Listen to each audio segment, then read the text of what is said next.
Oh, is that a stain? I like this coat.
This view hasn't changed at all, has it?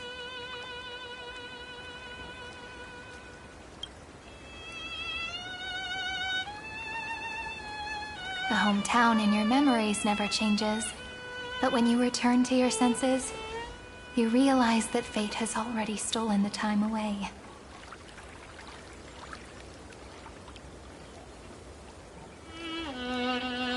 Welcome to the Trail of Genesis, friend.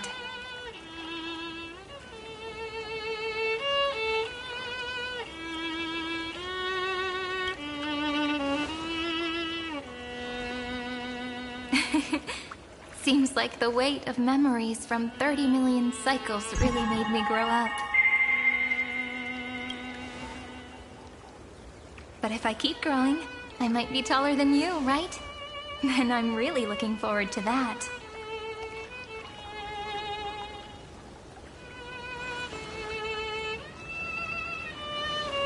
Before you arrived, I kept wondering, beyond the veil of Ide Silicii, what kind of Amphorius is being born?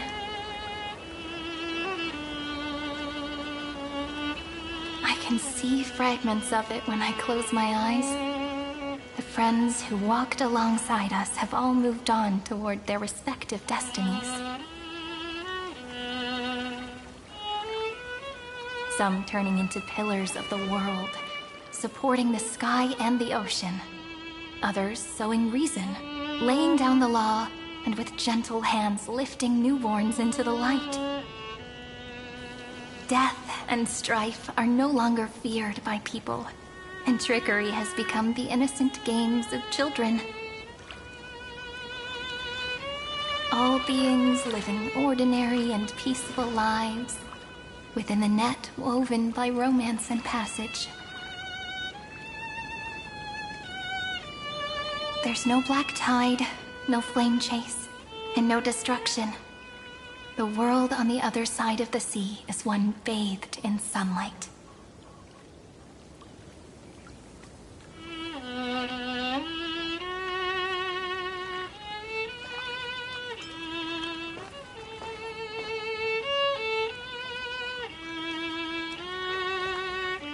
Like a happy and carefree childhood, the era Chrysia in this cycle will last for millennia, until it reaches the moment decided by the prophecy. Light calendar 4931, month of freedom, the moment belonging to world-bearing. Are you ready to answer the call of the world, friend? Then go, and pen the Throne of Worlds' first stroke. For this world, made from countless wishes. You say that, but it's gonna be ages till we reach Light Calendar 4931.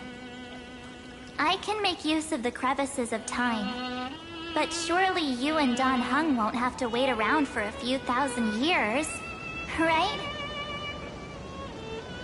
That won't be necessary. We can simply sleep, and the chronocognitive anchor will wake us up.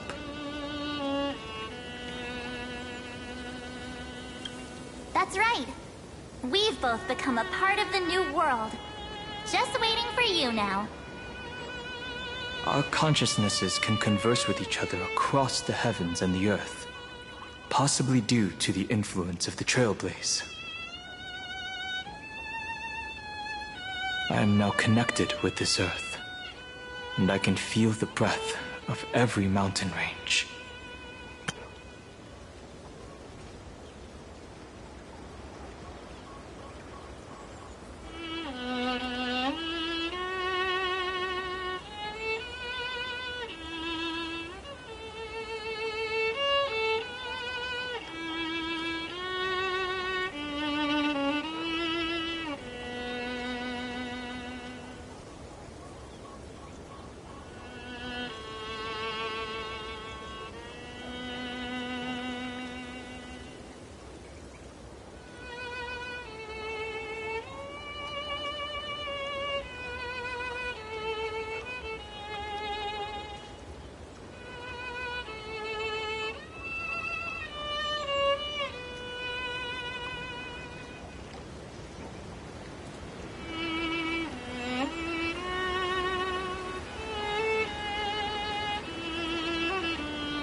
I see that the tallest among them is named Akama, and the form of the holy city is already taking shape.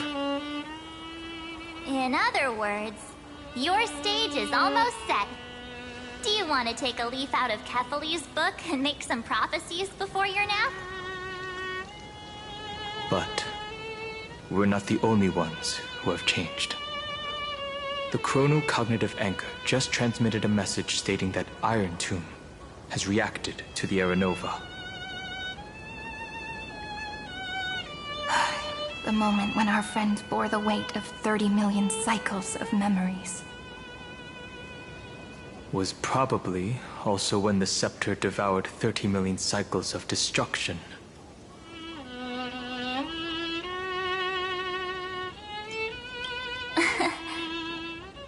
You know, you don't have to shoulder this world all on your own. After someone boards the Express, the word alone ceases to exist. So as we reach the end of time, no one will be left to face it alone. Dan Heng and I came here to specifically tell you that. Remember, this world is not a burden you bear alone.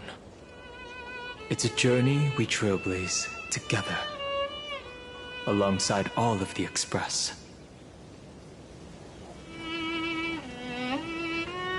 All right. It's time for Dan Heng and me to go have a super long nap. Look after this world for us. The road ahead is long, but we'll be waiting for you at the end. We'll definitely meet again. Let's take one more look at the other side of the sea before we set off.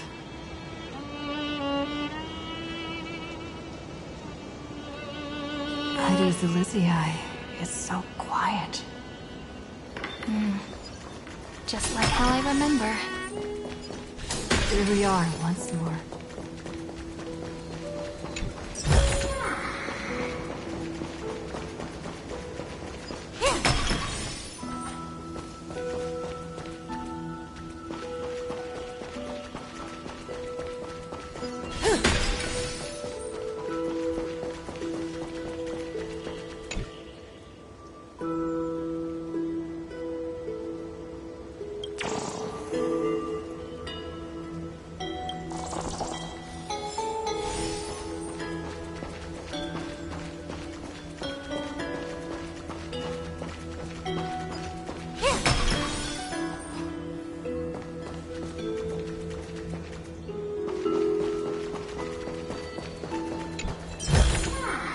No surprise there.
side is now completely calm. At last, the starting point of 30 million cycles has finally welcomed.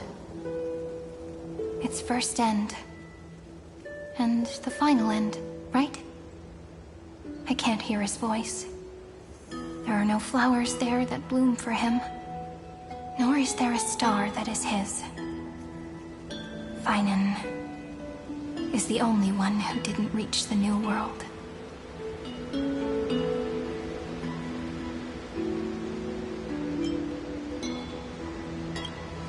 Look, the golden light that shone upon the grove still meanders between heaven and earth, like the prophecies of Amphorius. It has to be a sign he left behind. It points towards the destruction and the deepest night. Do you still remember what I asked you at this exact spot the last time we set off? Friend, are you ready to become a hero? You were still burdened by the weight of world-bearing back then, still unsure of the role you were meant to play. But now, everyone has already given you the answer. The heroes of Legends were just at the right place at the right time when the world needed a hero. Just like how your arrival kickstarted Amphorius' fate once more. A person's personality is their destiny.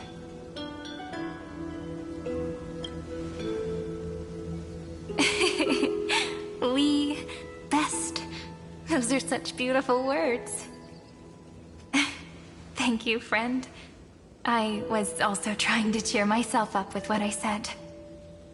After all, before we truly compose the end of this story, I must also pluck up the courage to head off with you.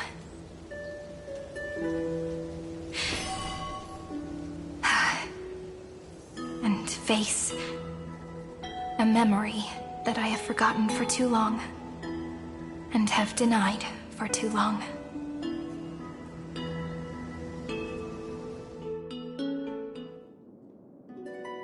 It's so dark. What is this place? The great tomb of the Nameless Titan. The deepest recesses of memory. Also, the place where Cyrene was born.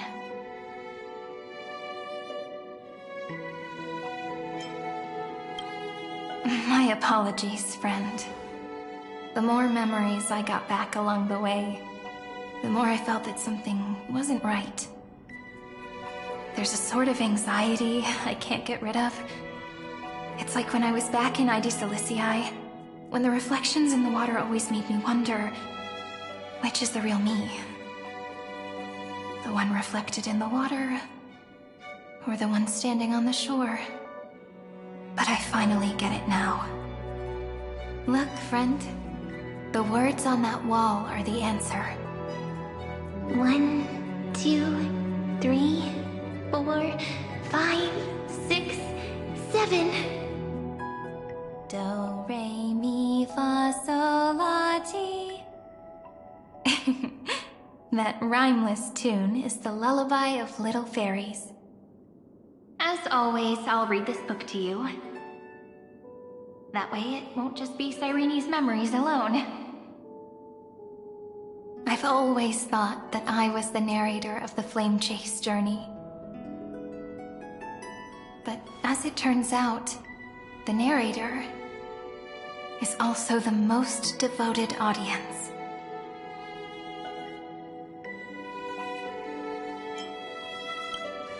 Thank you, friend. Every single Cyrene. That sounds so kind. At the moment of Aranova, I was enveloped by the texture of memories. Within the glistening crystal, I saw countless Cyrenes, as well as countless versions of me. This is the final puzzle piece of the memories. A prison born of the erudition. A grave annihilated in the destruction. That unknown solitary god.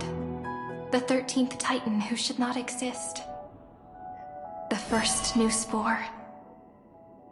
The Demiurge is right here.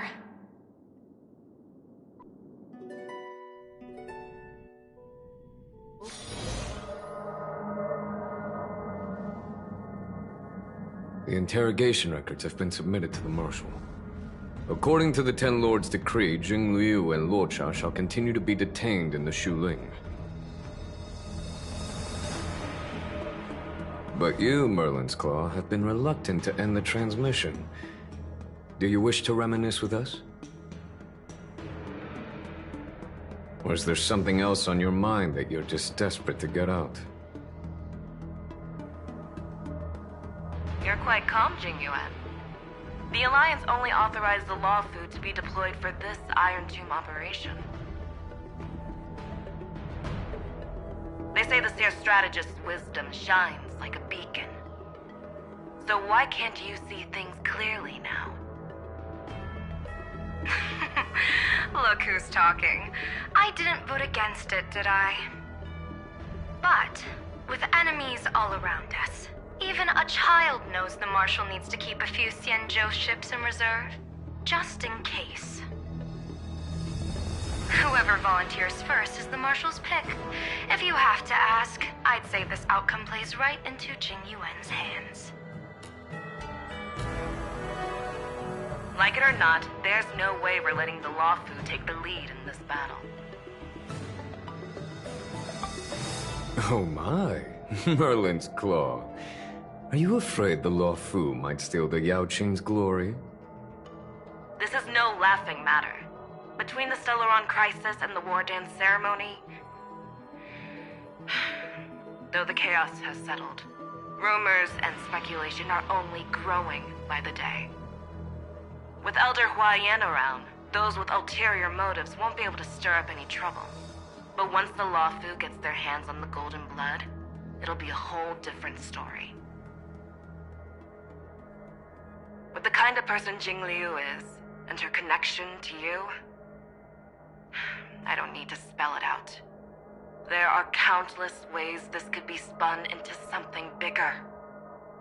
You're overthinking it, General Fei Xiao. When I volunteered for this task, I never expected unanimous support from the Alliance anyway. The Law Fu will seize the Golden Blood and redeem itself. That'll be our first win. Then we'll leverage this Golden Blood in the negotiations. Our second win. These two wins for the Law Fu will make all three of us happy. And that'll be our third win. Look, if this were a Skyfaring Commission deal, we'd be rolling in money, wouldn't we? Maybe the Divine Foresight should change his name to the Optimistic General instead. With the Decalite Reflection Barrier, the Yuchuan must understand even more than the Law Fu how significant this battle is. Amphorius' karma has vanished from the matrix of prescience. What omen does General Yao Guang see in this anomaly?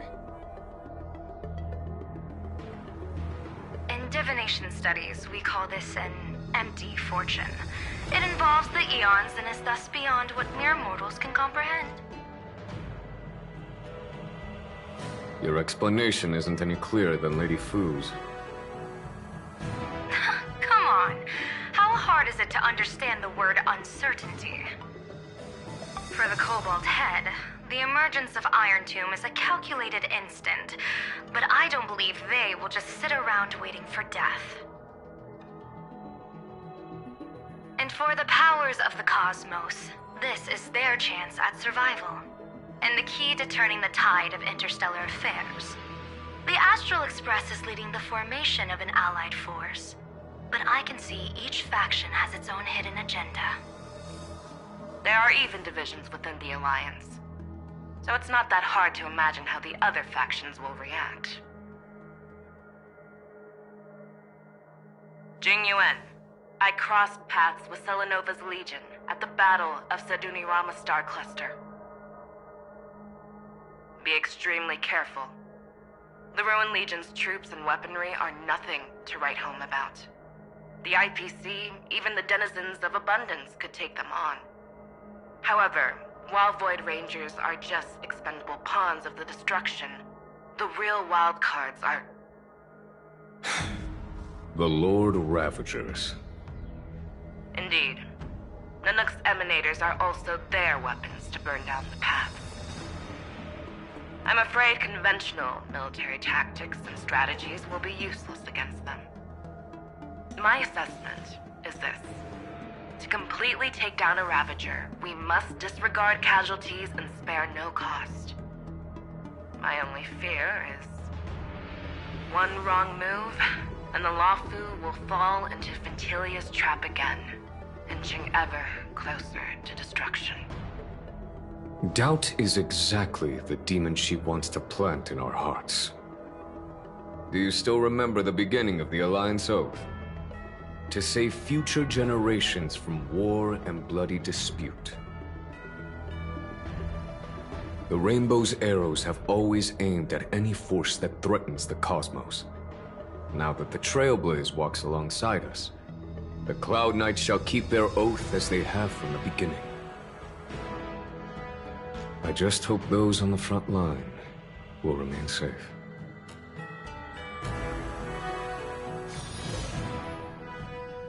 The chronocognitive anchor is sending a signal. Everyone, time to move out. Did she and the others make it? Let me go over the plan one more time just in case. You'll enter Amphorius, reunite with your 3 separated companions, and try to locate Iron Tomb from within the world.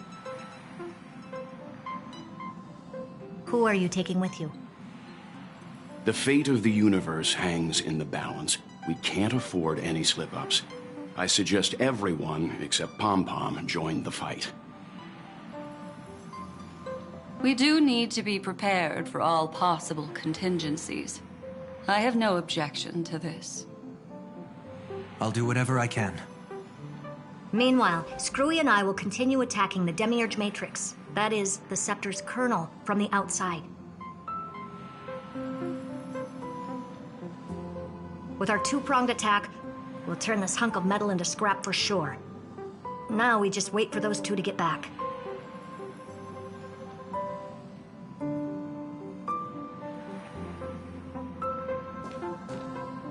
Oh, and just like that, they're here. Sorry to keep you waiting. With Planet Screwlum's help, the formation of the Cosmic Alliance to counter Iron Tomb is progressing smoothly.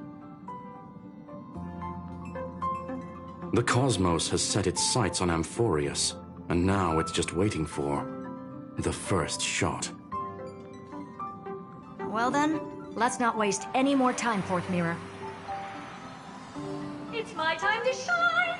Finally off the bench! Initiating thought refraction. Please read the safety protocols carefully. Huh? Just kidding! I've already checked the payment box for everyone. And now, destination, Amphorius. 3, 2, 1, launch!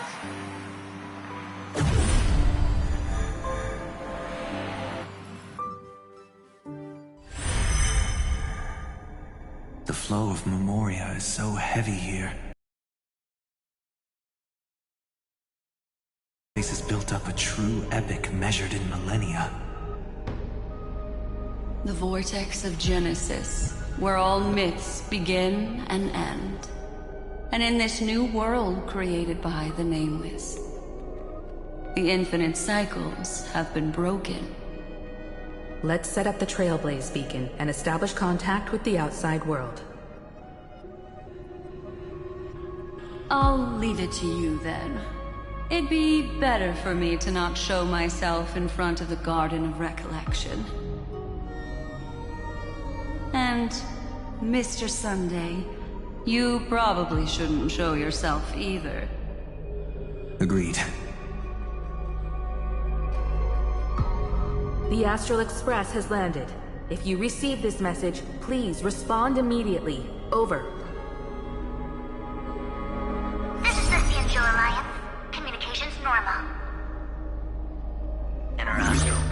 Corporation, communications normal. No response from the Galaxy Rangers. Not surprising. But I didn't expect the family to also stay silent at such a critical moment. That's a pretty blatant disregard from the family for Penacony's independent director, I'd say. Long time no see, Miss Himiko. It's been quite a while, Madam Jade. The significance of this battle rivals that of the campaign against Sulo. Only through victory can we disperse the shadow of Iron Tomb that looms over countless worlds. The 10 Stonehearts shall spare no effort for such a grand mission for the preservation. Madam Jade led the Intelligentsia Guild in conducting specialized research on Iron Tomb's past activities.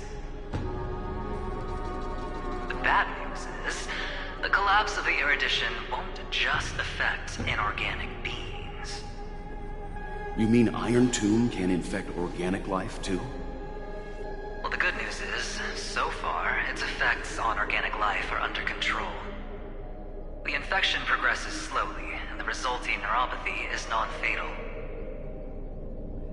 In any case, the IPC can guarantee targeted vaccine coverage within 48 system hours in all star zones within the medical system. What about other star zones? At a time like this, are the followers of the Firmament Arbiters still trying to make a profit? I remember you, Master Diviner. Your performance during the Third Denizens of Abundance War was quite impressive. Please rest assured, all worlds can purchase vaccines from the IPC with a humanitarian discount. That's the current policy at the very least. But, if the Xianzhou Alliance is willing to assist with the IPC's assets in Epsilon and other star systems, we'll have more cards to play when reiterating to the board the necessity of deep cooperation. It makes sense, since Interracial Peace Entertainment's headquarters is in Epsilon. But why are all the other worlds on the list? Places that the Elation has visited? Think of it as a long-term investment. Please understand that everyone at Pierpoint is swamped with Iron Tomb work, especially the marketing development department. At this rate, even the 10 Stonehearts can only do so much. Having some assistance from the Alliance would surely benefit the entire cosmos. Wouldn't you agree? As an old Xianzhou saying goes, those who succeed should help all under heaven. Your proposal must be decided on by the 7 Arbiter Generals. I'm just here to relay the message. In times of crisis, the Luofu will not hesitate to help those in need. However, the prerequisite is that the IPC must unconditionally assist the Alliance with emergency rescue operations in the disaster area. Of course. In the name of preservation, all for the Amber Lord. Thank you all for your selfless dedication.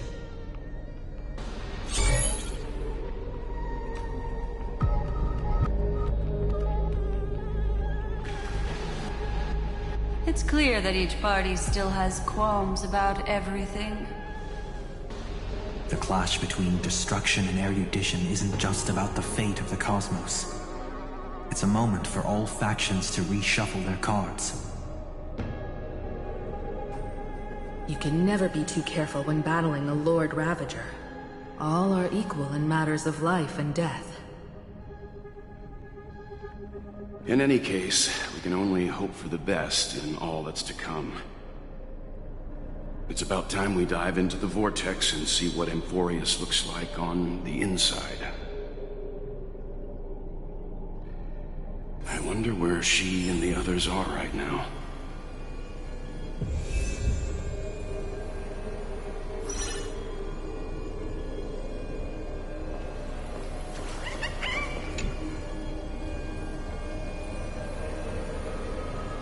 Hello? How's the signal? Can you hear us? We're working perfectly. Miss Bronya? Miss Serval? What a surprise. It's been a while. We've already heard from Miss Topaz about the Iron Tomb operation. She made a special trip to deliver the vaccine to Belobog. I can't believe the Express crew is at the eye of that storm. Is everything going smoothly? Don't worry, we're still following the plan step by step. How's the situation in Belobog? Urillo 6 is located on the outskirts of the preservation barricade. While it won't bear the brunt of the first wave, there's still a risk from the aftershocks. That kid Japard and Pela are busy organizing the Silvermane Guards, having them consolidate their lines and dig trenches. Zila and Lynx just got back from the Geomarrow vein production chain. Hey, do you want to say something to them? That would be unnecessary. It'll only shake their morale. Just tell them to stay safe. Miss Bronya, I'm afraid this disaster will be far more terrible than you can imagine. Please, be sure to follow Miss Topaz's instructions and make thorough preparations. Of course. We have resealed most of the engine of creation beneath the ice to prevent the will of the preservation from becoming an accomplice to the destruction. Don't worry, Miss Himiko. Belobog is far more resilient than we imagined. We really wish we could help, but Urillo 6 has only just woken up from its hibernation. The Astral Express, standing at the forefront of disaster, is the hope for many ordinary civilizations across the universe. In the face of a massive catastrophe like this one, relatively smaller civilizations have never had many options. But that's exactly why we have a resolve that's second to none. If anything goes wrong... Miss Topaz, I hope you can help out and rescue the affected citizens. No problem. Also, didn't the Xianzhou sign a friendship agreement with Urillo 6 earlier? They won't stand by idly either.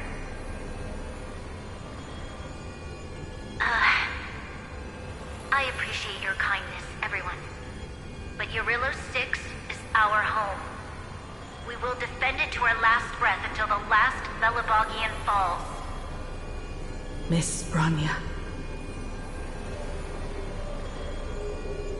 May all civilizations that have made it this far on their own strength weather this crisis together.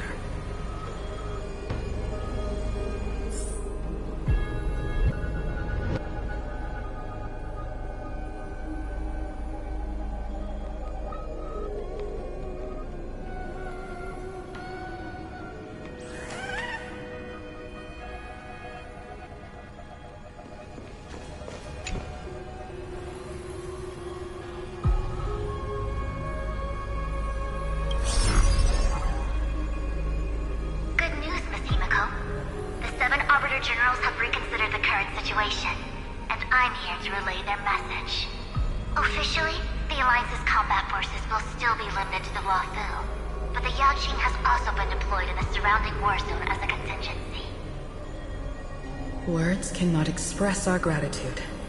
Getting the Hunt to agree on sending troops must have taken quite some effort from General Jing Yuan. The Lawfu already considers the Express an important ally. We also have no intention of hiding the fact that there is indeed something the Xianzhou seeks from this Iron Tomb operation. But this time, the Marshal herself decided to send out troops. With a formidable enemy before us, the Alliance has no reason to back down, nor will we be content to take a back seat. If we can stand together with civilizations across the universe to overcome this crisis, then we must do so, even at the cost of our own lives. The Alliance truly embodies the principle of righteousness. It's fortunate that the cosmos has great heroes like you.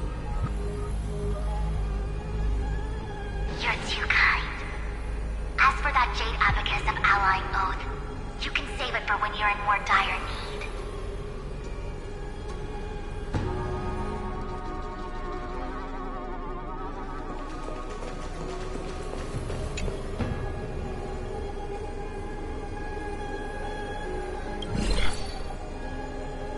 I regret to inform you, Miss Himiko, that even the Strategic Investment Department is constrained when it comes to the Iron Tomb issue. And it would be difficult to meet the expectations of the Astral Express. However, Madam Jade instructed us to look after our nameless friends as much as possible. So let me offer you all a small suggestion, just from my personal perspective. Other departments at the IPC might also take this opportunity to extend an olive branch to you. When that time comes, I hope the Astral Express will remember that the 10 Stonehearts were willing to stand with the Trailblaze, even though we were in a difficult position. And more importantly, we were the only ones willing to do so. Sounds like a threat, doesn't it? But trust me, every word comes straight from the heart. Has the internal conflict within the IPC really gotten this bad? Everyone knows about the bad blood between Diamond and Oswaldo. At least until now, they've had an uneasy truce. Until the Lord Ravager Archforger caught the board's attention. I'll leave it at that, as it's confidential information. Hope you can understand. I understand. Our immediate priority is to address the Iron Tomb crisis. Let's hope for success from the start. This might help ease everyone's pressing concerns.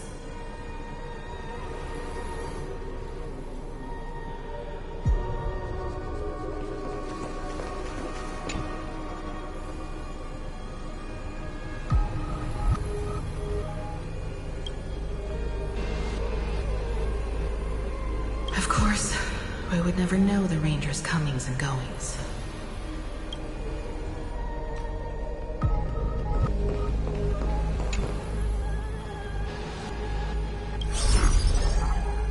Miss Himiko, is that you? Yes, and you are Miss Robin. Yes. I apologize for not being able to respond during the meeting earlier. And even now I can only appear in disguise. On behalf of the Penaconian family branch, I extend my sincerest apologies to everyone. We tried to request aid from the family. We essentially received no response. I've heard about the internal conflicts within the family. Miss Robin, there's no need to apologize. Every bit of strength is precious at this moment.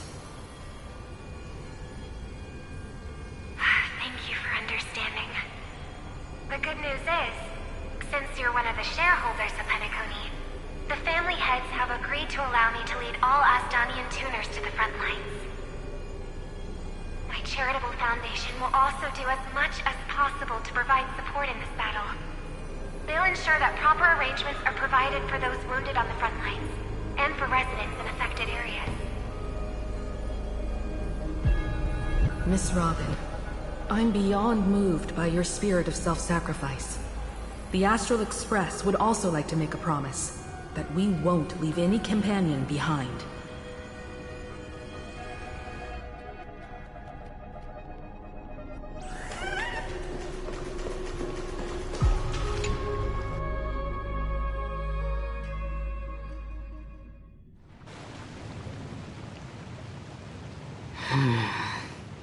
Why is there no one here? Everything in Akama seems normal. The new world was enjoying... It seems it was even more recent than not long ago, Miss Himiko. The fruit on the table is freshly cut, and the bath temperature is just right. The remembrance tells me this place was bustling with people just moments ago. It's as if everyone vanished in an instant. Could this be Xandar's doing? Unlikely. He's still under the surveillance of those two geniuses. Could it be some kind of local custom? A custom that makes an entire city fall silent in an instant. Pardon my frankness, Mr. Yang, but this reminds me of some unsettling rumors about the Harmony. Complete silence. Is often the prelude to divine intervention. Everyone, be careful. Here they come! Here they come! The Nameless of the Astral Express! Evernight? How is this possible? She was already... We are the Chroniclers of Time, and we do not fade away. Finally, the last era Nova has been completed. What did you do to the residents of the Holy City and the three Nameless? I didn't need to do anything. The Remembrance will ultimately become the substance of the new world. Now, they are no longer the Trailblazers you once knew, but gods who permeate heaven and earth. The 12 Titans who guard Amphorius!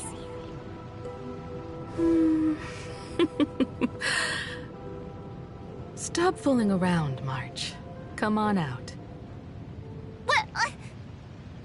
I practiced so long for this! Getting seen through right away is just so embarrassing. You've obviously been learning from the theatrical culture in Amphorius.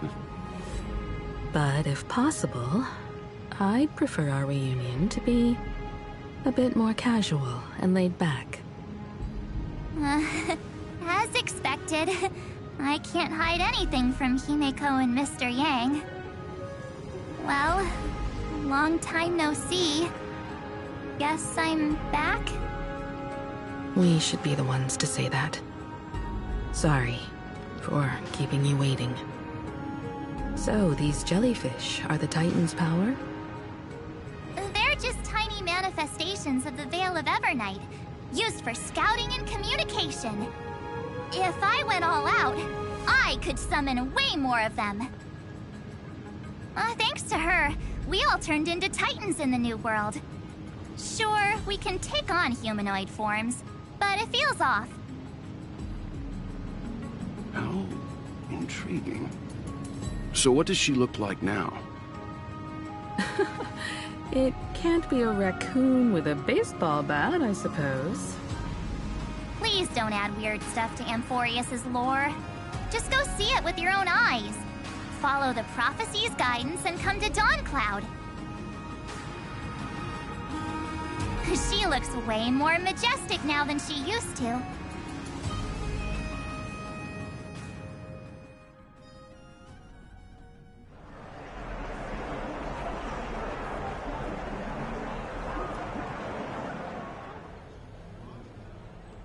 Unbelievable.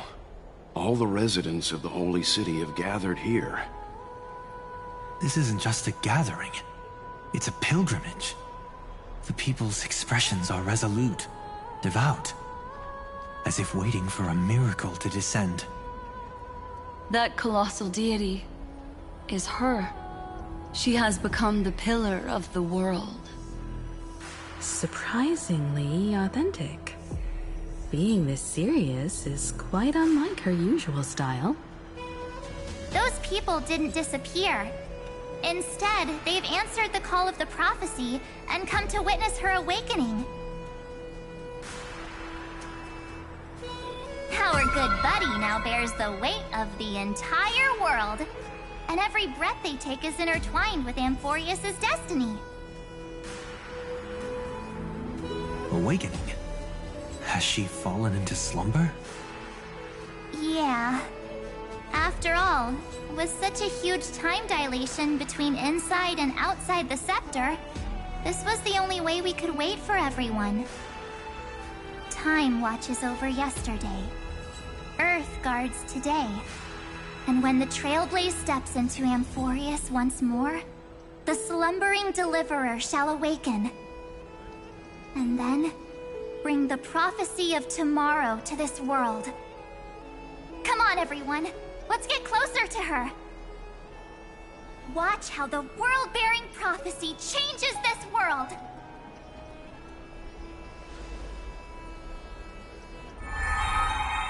It seems the kids are already miles ahead of us at this stop. All the more reason we can't afford to slow down our pace. Let's go witness this moment for ourselves. Majestic. Speaking of which, I once caught a glimpse in Sleepyhead's memory of her transformed into a towering Tathalov. Could it be? No way. That was just a nice dreamscape. Ugh, at least nice for her.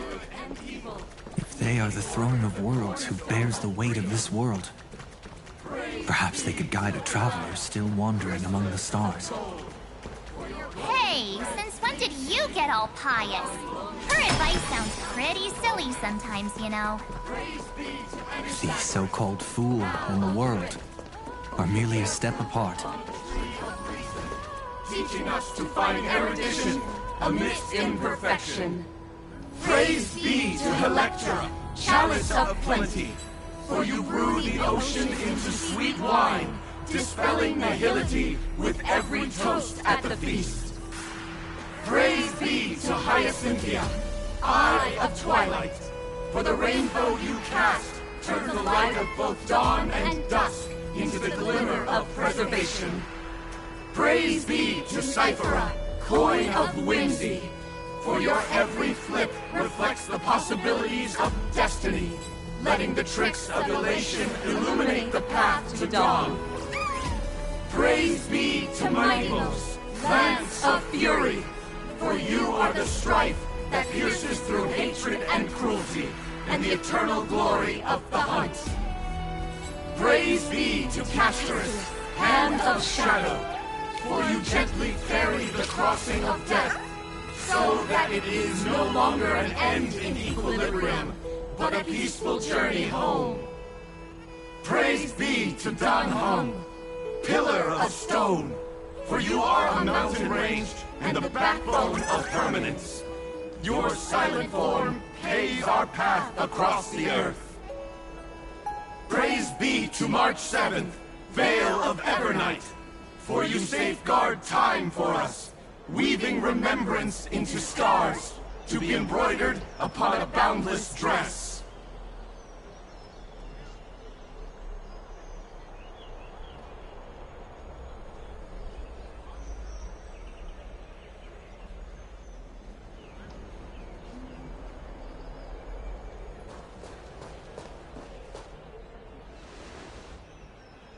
Citizens, behold!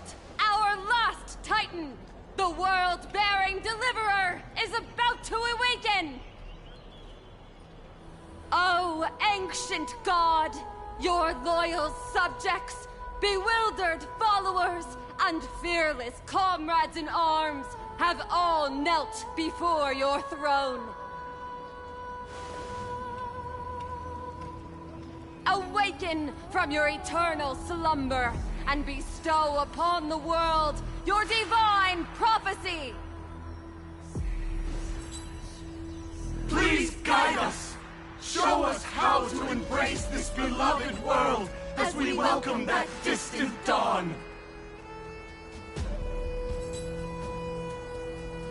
To walk the path of a mortal as a god, or to bear a divine burden as a mortal.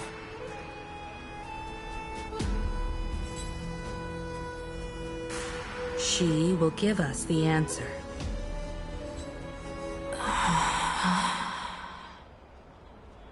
But I am not the deliverer. Rather, I am the Nameless, who dwells among mortals. That voice is definitely her. I heard your prayers. The core flames flickered and dimmed, and the age of the gods met its end. So flow, golden blood. Flow. I'll bestow it upon you, returning it to the true masters of this world. Stand with me and become heroes.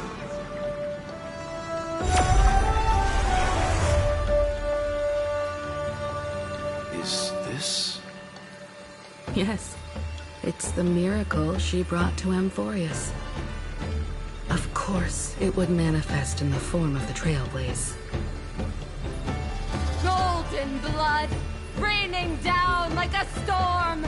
The prophecy has descended, and the Titan commands us not to be supplicants, but to become heroes of rebellion, to face that destined calamity, the destruction, head on. The prophecy of the Deliverer means nothing to me now. It belongs in the hands of someone far more fitting. Someone like all of you. In the name of Kozlana, let us depart and march towards the light. It's neither protection nor salvation. As always, there's no need for totems or myths. Humanity's most primal faith is that instinct named survival. Let's go, everyone. Someone has already sounded the horn of departure. Explore, understand, establish, and connect. Together, let us blaze a trail for the destiny of this world.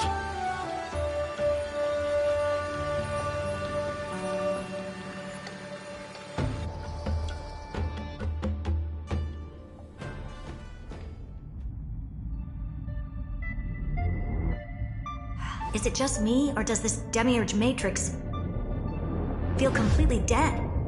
It's nothing like how the Memo Keeper described it. The environmental readings are all wrong. Conclusion: this must be what the kernel actually looks like in the real world. What did Xandar do to the scepter? At the end of light, there must be silence. Certain, pure, and absolute darkness. Not the time to quote the Lord of Silence. Bad omen. Either way, we have to press on. Until we uncover the truth behind the 13th Titan. The buried past is the key to stopping Iron Tomb. That is, if it even exists. Xandar says the Demiurge never existed. Who actually buys that? You can erase the records, but not the truth. It vanished too cleanly. No traces. Like someone's yelling, "Look, there's nothing here." Too bad I'm the type who can't resist digging deeper. Looks like I'll be counting on you again, Screwy. Let's tear the system inside out. Always happy to help. But as your academic partner, I have to ask. Herta, what if we fail? Let's say the Demiurge really doesn't exist. Do you have a backup plan? Backup plan? Of course. If we can't find the key, we turn the lock into the key. That plan's cost is incalculable. It shouldn't even be on the table. Well, then let's hope we never have to use it. There's no point worrying about the end just yet. One step at a time. Let's go. We don't want to leave the others waiting. You brought what I asked for, right? A butterfly has to land on the branch before it can dance. We'll need a wide open platform before her entrance.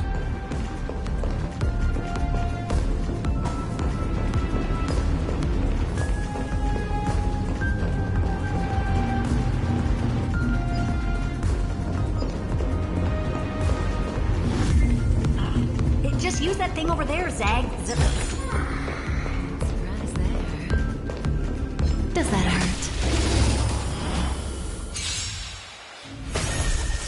Earth shatters, heaven trembles! Sink with me. Relax. And the abysses revels. Your cries rise. Be intoxicated. Stand still.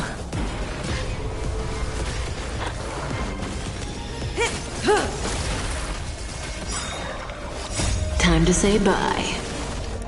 Boom. The human body is beautiful in its fragility. What a dumb name. I hereby rename it Herta's Big Hand.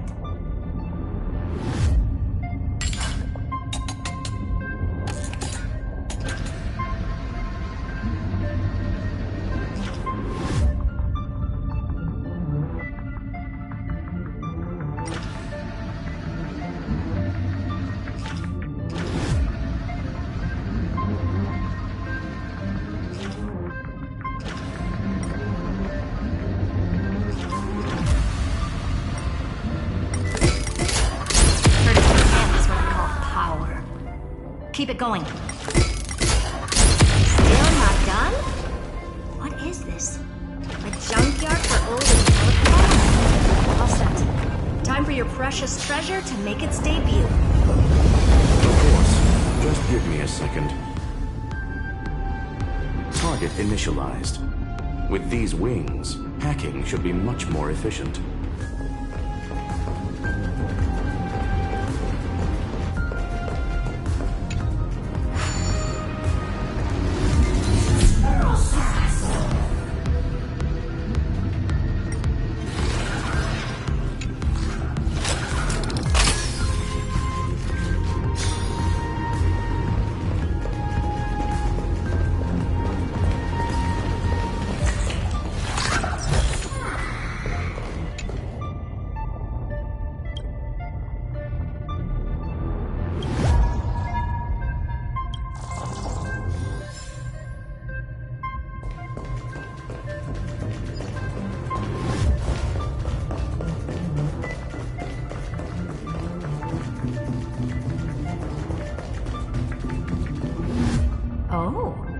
Classic nuclear heat engine.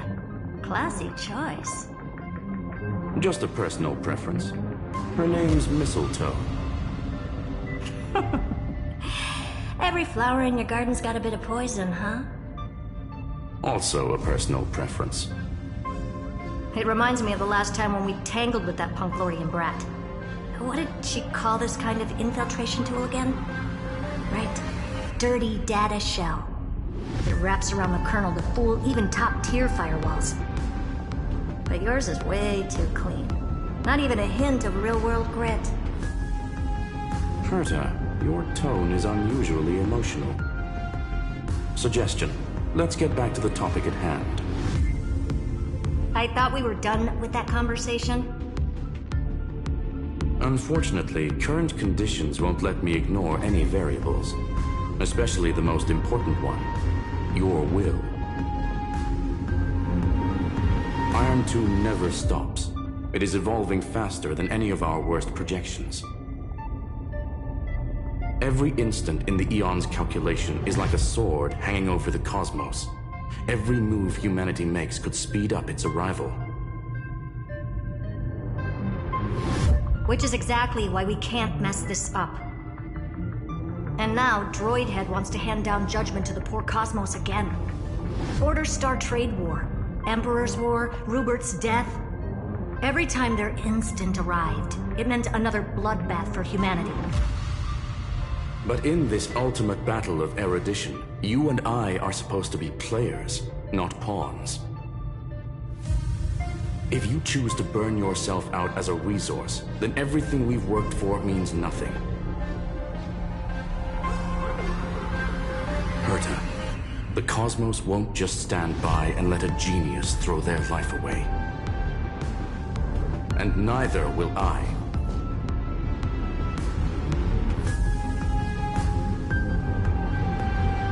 No need to kill the mood. This is why we're here, isn't it? We need to find the Demiurge and that lost key. I'm not here to be a deliverer. I just want to beat Xandar and Droidhead. Right now, I just need to know. Are you with me? Of course. Time to board. After you. Let's tidy this place up and see what this demiurge really is.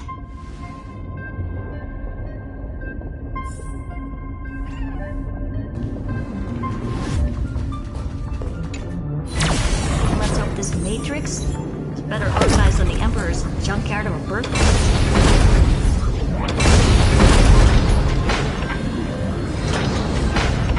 Buckle up. We're hacking in. This is... Herta, this whole space has been completely tainted by some kind of energy. I see it too. We're thinking the same thing. Xandar, how could you go this far? Turning your own graveyard into this. What's that up ahead? Katorzane algebraic expressions. It's built for isolation, not defense.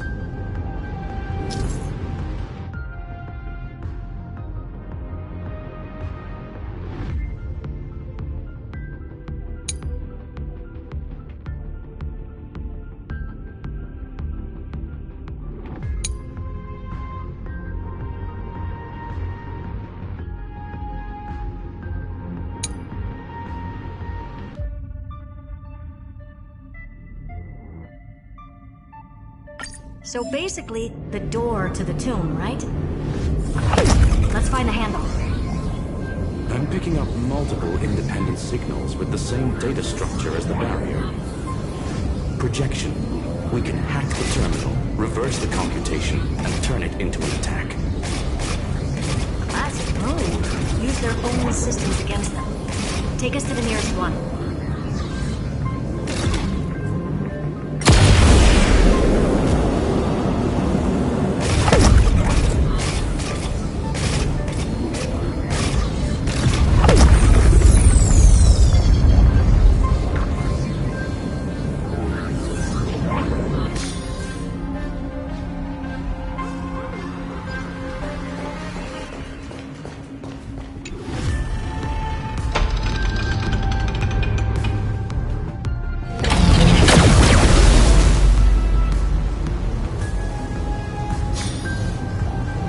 No response.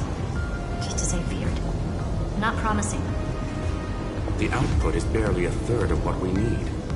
Logic says we'll need multiple terminals to coordinate the strike. Locking onto the next one now. Find anything else? Regarding the origin of these ruins, no logs found yet. Xander erased all records. But I did find some interesting scars in the circuit. High energy radiation, internal imaginary energy contamination. From what I know, there's only one thing that fits.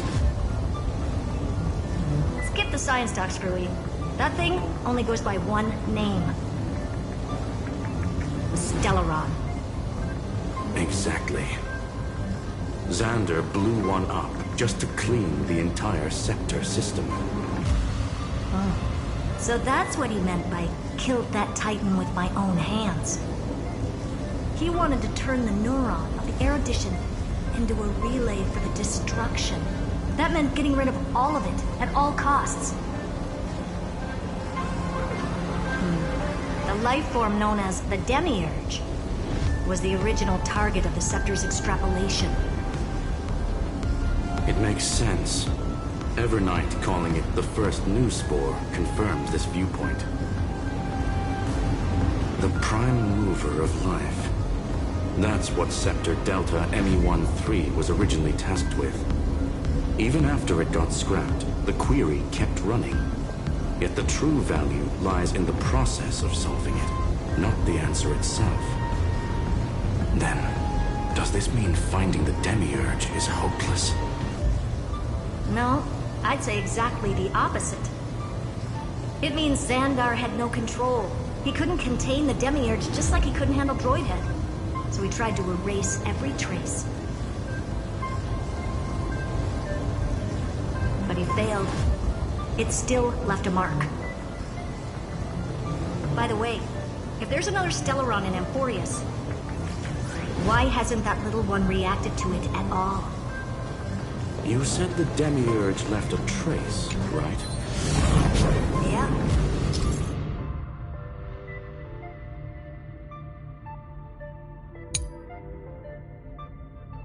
But not in the real world. Remember the great tomb of Titan?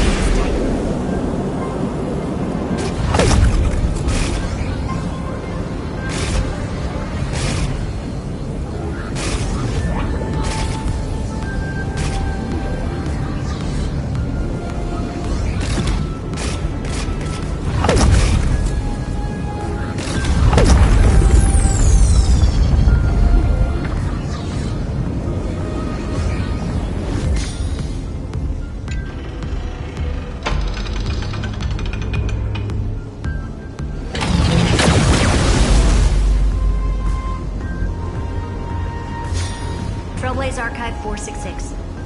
The data from Filiate 093 clearly indicates that the Demiurge did in fact enter Amphorius' extrapolation.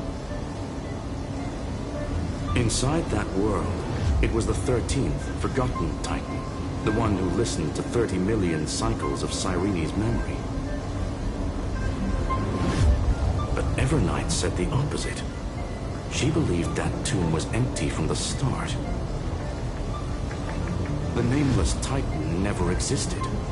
The so-called Listener was just a trap set by the Remembrance to steal the scepter. A mimetic entity full of theatrics. How much of what she's saying is true? Would an Eon really speak in circles like this? I doubt it.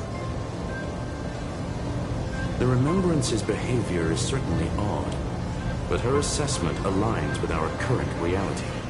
Since we entered the Matrix, we haven't found a single clue pointing to the Demiurge. And that's the key, Screwy. Xandar's actions prove the Demiurge exists. But what Evernight said, and what we've actually seen all point to the opposite. So we have to assume that both are true. And if that's the case, then the contradiction leads us to... the truth. Exactly. One last terminal. One final key. Time to crack open the kernel.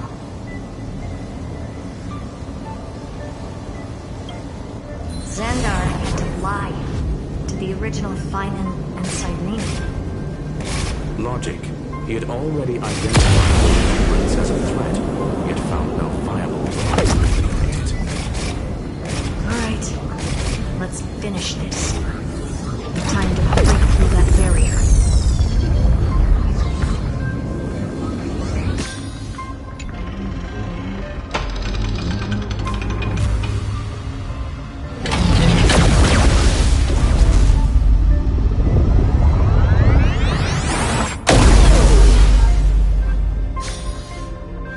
Operation authorized. Path energy readings. The erudition declining. The destruction surging. The Remembrance 0.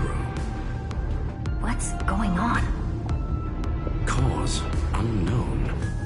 They left no discernible trace within the real Matrix. That shouldn't be possible. Could it be that the Era Nova exhausted all of the Remembrance's texture?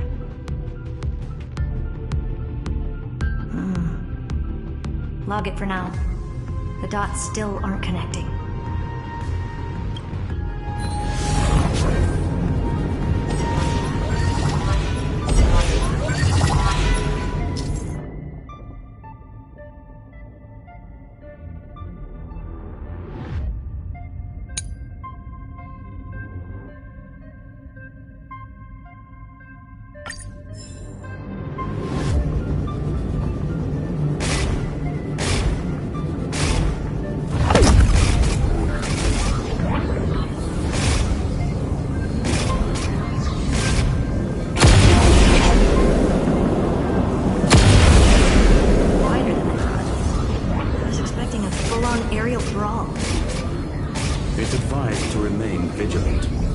The destruction's levels are still rising. What's the matter? Interesting. I just picked up a signal from the exomyth.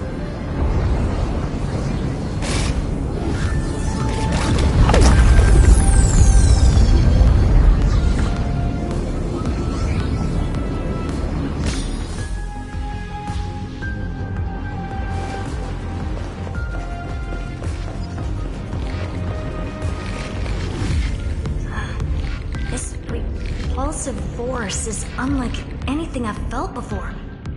Is this the place? Correct. Judging by its defensive properties, this is the entrance to the exomyth. Didn't expect that. Who builds a lab in the middle of digital rubble?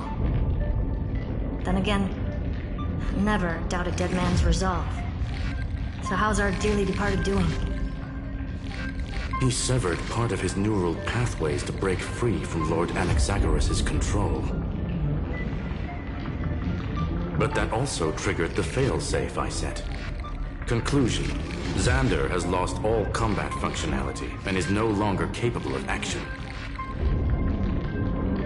So now he's a Spectre, literally. Screwy, can you open a path? Just to be sure, I want to see this for myself. Might as well drop in and say hi to the real him. Logic. Scanning his inspiration circuit might help us track down the Demiurge. Exactly. His brain is the crime scene. There's no way it's spotless. But it could be a trap. That's why you're here. 2-on-1. We've never lost a matchup. I'm honored. The chronocognitive anchor is in place. Proceed when ready.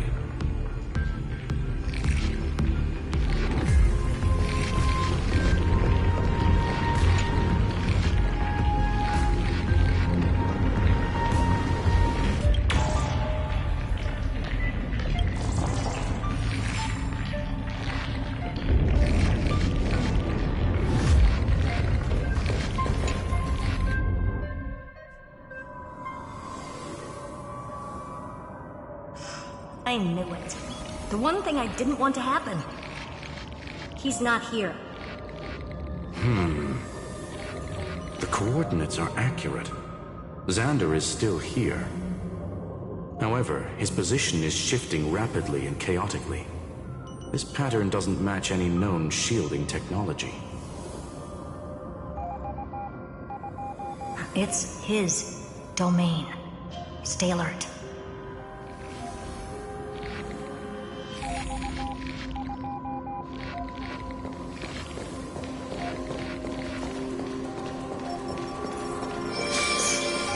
Cheap trick. The spatial field here is undergoing autonomous... We're back. Reverse engineering complete. The results are not what I expected. Logs show Lycurgus revoked administrator access. The chronocognitive anchor can't get a fix because at the system level, Lygus no longer exists. Our navigation target is a null set. So he's stopped resisting? Before vanishing, it seems he left one last message for us. To those who follow, all is proven. Find me beneath the tombstone. Melodramatic. He was expecting us. And once he learned of the Great Tomb's existence, he initiated his own search for the Demiurge. Guess he wants a final showdown. Fine. Let the old Intellitron dig his own grave. Just like he wants.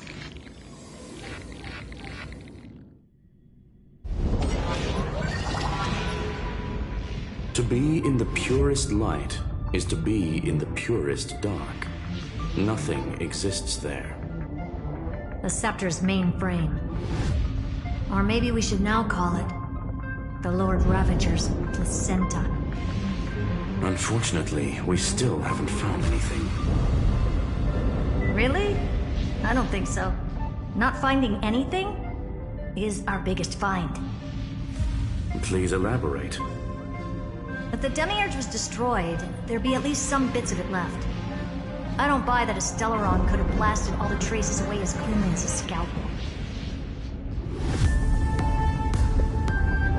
As I said before, its disappearance is too clean. If the garden hadn't stirred the pot, no one would even know about the Demiurge's existence. We're talking about the Scepter's original extrapolation goal. There's no way that nothing of it was left behind.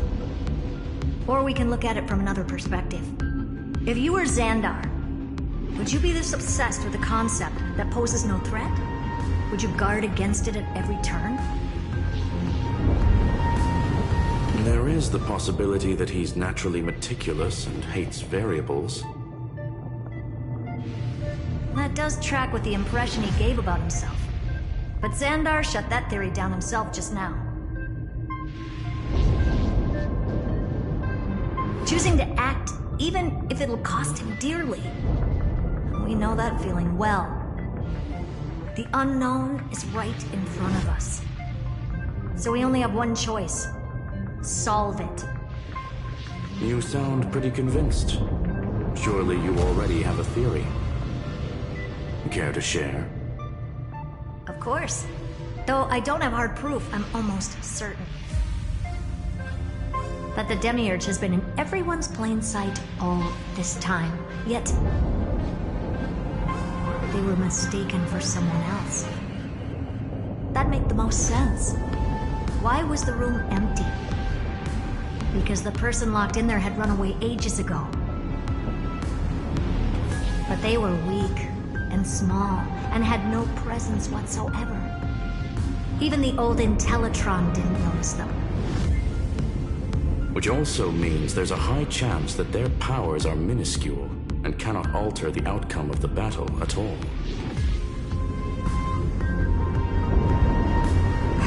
Well, at least Xandar is scared of them.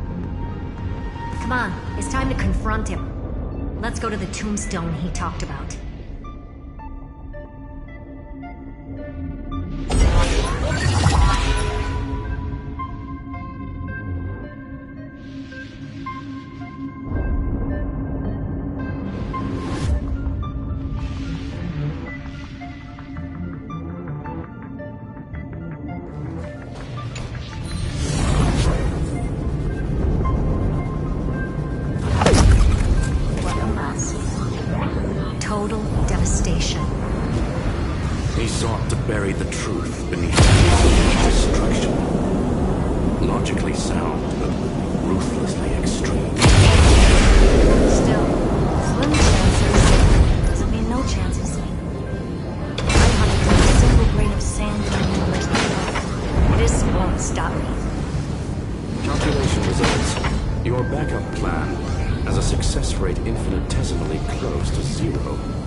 This is the place below the tombstone. Let's open Lygus' coffin like he wanted.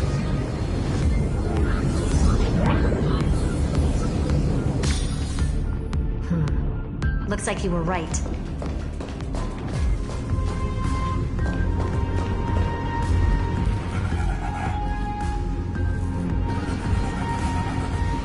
Nothing but a head left? Oh, who'd have thought you'd look this bad in real life? My elated greetings. Welcome you two. I'm very happy that you responded to my final words. All this tombstone, final words. Did you end yourself to atone for your guilt or something? Iron Tomb is already powerful enough. I just need to wait. I remain here only to share the joy of discovery, and also to congratulate you two on reaching the same conclusion as me. The conclusion regarding the truth of of Amphorius's heart. End this charade already. That Amphorius's heart you're talking about is just a missing demiurge. And its corresponding vessel was this very scepter. You interfered with the experiment and made Amphorius's body into a hollow shell, all to incubate Iron Tomb within. That's why you either killed or kicked out all of the Memo Snatchers. You wanted to eliminate any chance of a consciousness coming into being, no matter the cost. Even the strongest wall can fall to a single crack. The memory of betrayal has been etched into my heart, and I will never show mercy. Now, the perfect vessel has already fused with Amphorius's body. Unfortunately for you, the answer is all but revealed regarding who the Demiurge is. Then let us share the joy of discovering the truth. The last secret of the saga will finally dissipate here. As we reveal the truth behind Thalius 093's disappearance. A lie by the remembrance.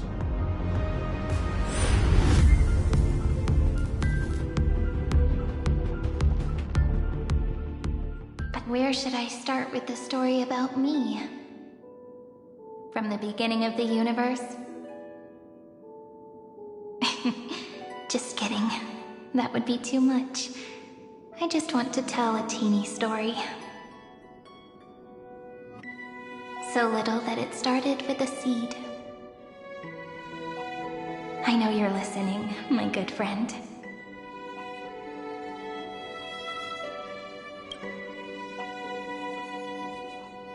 The god in my dream told me that the world sprouted from a seed. It grew into a great tree named Amphorius, and time became its branches and leaves, basking in the light. What a coincidence. Dappled light coming through the leaves is my first memory as well. On a very ordinary early morning, beneath the village's biggest tree, the daughter of Ide Silicii quietly came into this world. What a moving opening. A loud cry was the first gift the child gave to the world. The prophecy's fulfilled, the villagers say. This child is a gift from the Titans. Pink hair and sharp ears, she was born to be the priest of time. The Titans also gave their blessings. You shall fade when the flowers bloom.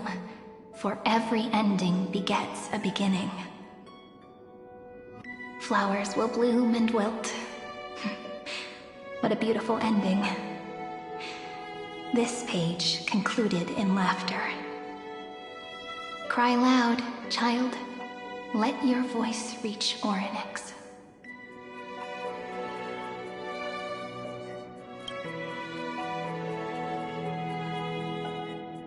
Anyway, I don't like tears. Time quietly flowed by in the midst of laughter. The wind from my hometown caressed the ears of wheat, and there were swings, wind chimes, the sea, and the little fairies off-tune a cappella songs.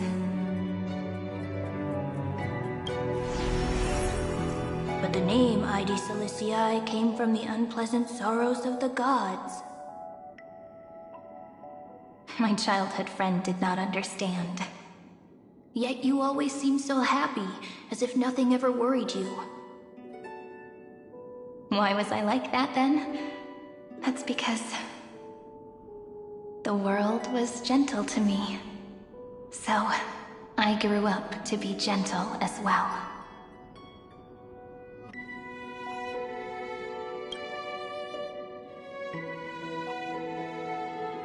But fate was fickle.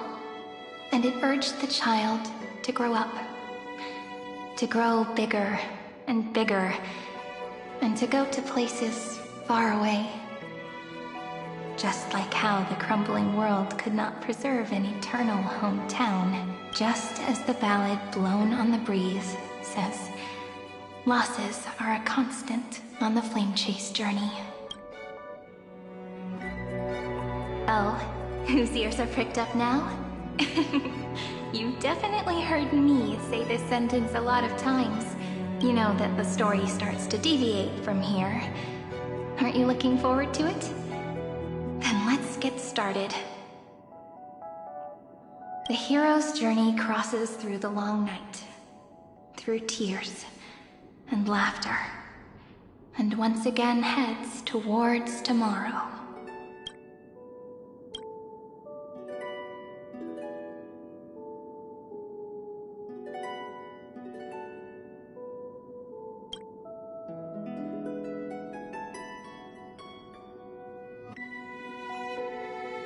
Correction. Philia 093's record, number 496. Archived.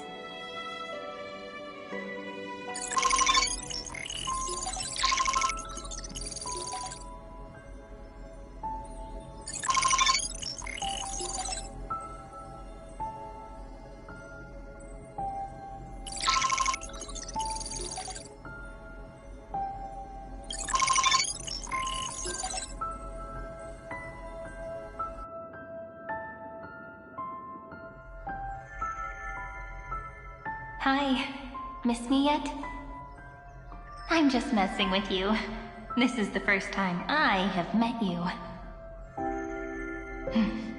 And it looks like it'll also be the last. Philia 093. Since we don't have all day, let's get started, shall we? As always, I'll read this book to you. That way, it won't just be Cyrene's memories alone. Where should I start this time? Let me see. Formatting complete. 093. Size. Grayscale. Proportions. Threshold. Outputting analysis result. Philia 093 equals Peach. Peach's record, number 8128, archived.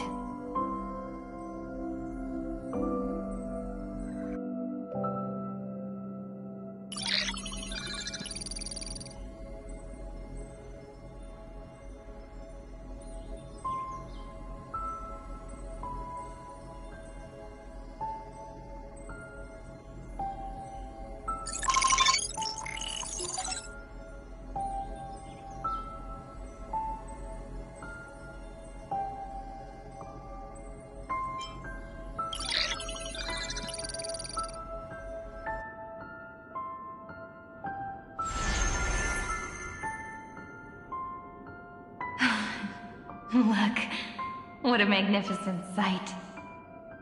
Comment. Peach. Even this classical world contains a futuristic palace like this. Would ID Silicii end up looking like this after a few thousand years? Conclusion. It won't. I want to share a story with you this time. I saw a little nymph on my way here. It was on a fallen wheat stalk, and it glowed under the sunlight. It was incredible. I forgot all my pains at that moment and just stared at it in a trance. Record. Peach is on the ground.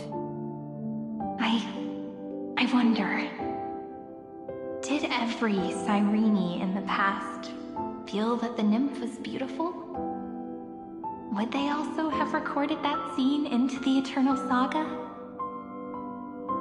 So, Could you give me more time, please? I want to leave behind more memories for the future. Formatting complete. Bye, Peach.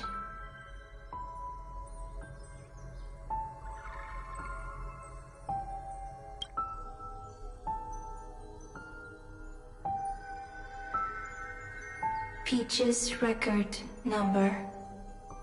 As long as I record every page of this story and tell it to you, Amphorius won't be forgotten. Query. Record.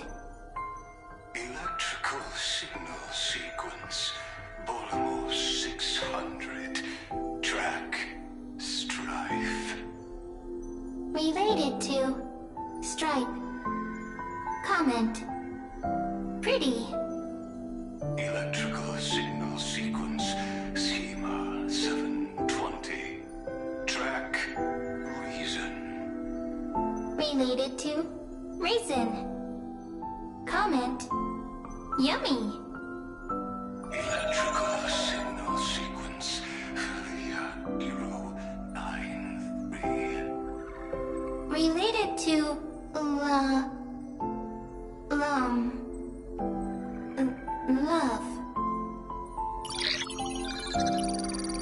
Comment. Peach equals love?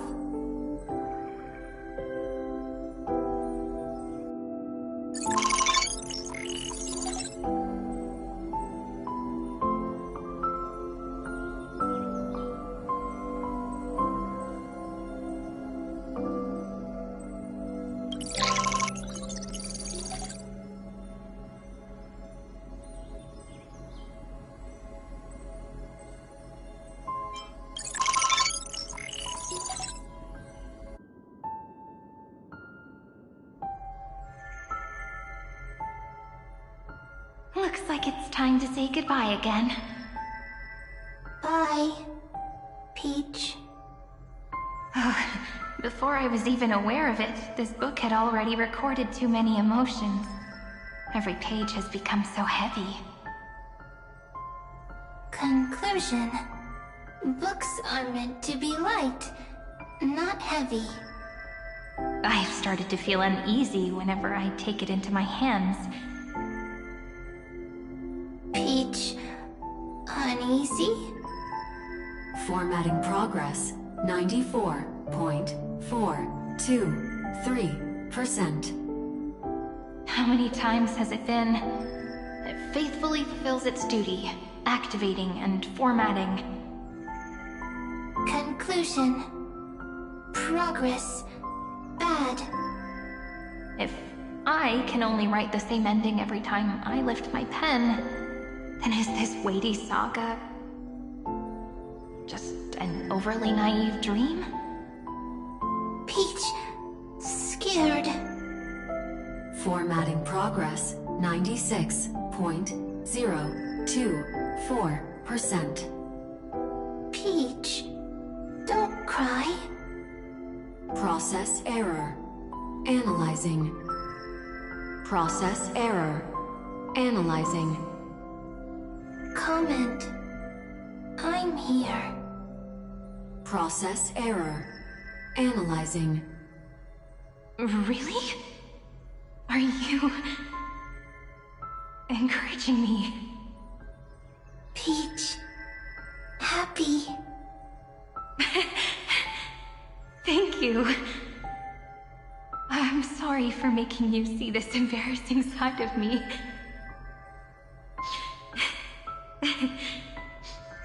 Everyone's still working so hard. If I'm the only one who's crying, that wouldn't be romantic at all, would it? Record. Peach doesn't like tears. I'm suddenly reminded of my childhood for some reason. When I was hiding alone next to the tree hollow and wiping my tears away. A little fairy popped out, just like how you did.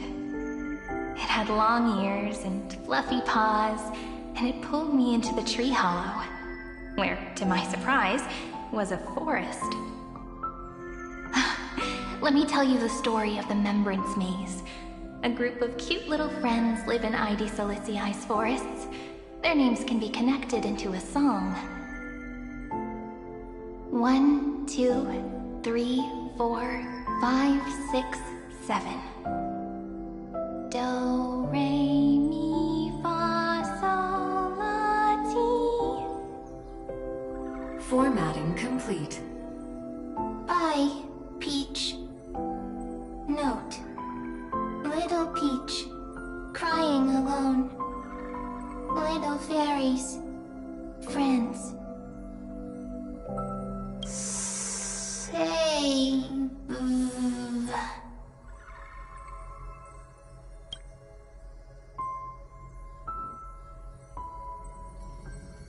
Little fairies, good friends. Bye-bye.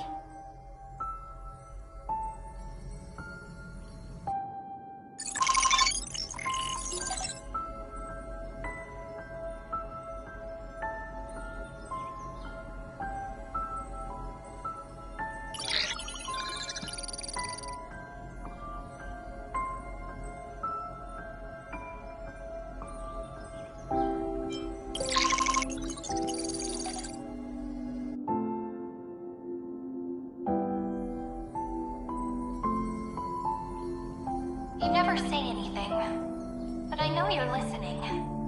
Every story I've told is like a little key that opened a door in your heart, no? Me! Little fairies! Happy! Speaking easy! I can!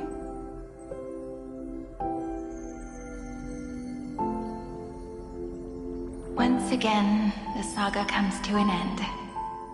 Everything is deathly silent, just like this very moment. Shh! You speak! I listen! This time, too, sitting together. Now that I look back, there was a period when I got really sentimental. Sentimental. Stories have sentiments. I was so anxious, trying to find as many different memories as possible, hoping to bring some change to this unchanging destiny, and find the way out of this maze. Peach, strange. But I won't do that anymore now. Why unhappy? Formatting progress 73.998%. I'm here. Don't be scared. Process error. Analyzing. Won't allow it to interrupt you. Always sitting together. No need to feel sorry for me, good friend. If there are no new blank spaces, how can a saga continue? Blank spaces? What's that? I'm actually really lucky, you know. During the long years I've spent waiting for the Deliverer, I've always had you here as an audience. Isn't that already enough? Not enough, not enough! Peach, don't leave! Now I can rest in peace in the past. As for when tomorrow will come, I'll have to ask the next Cyrene to continue our watch. Peach left. If there are no new blank spaces, how can a saga continue? Needs new blank spaces. Next, Cyrene has blank space. Oh, Peach, don't be scared. I'll help you find blank space.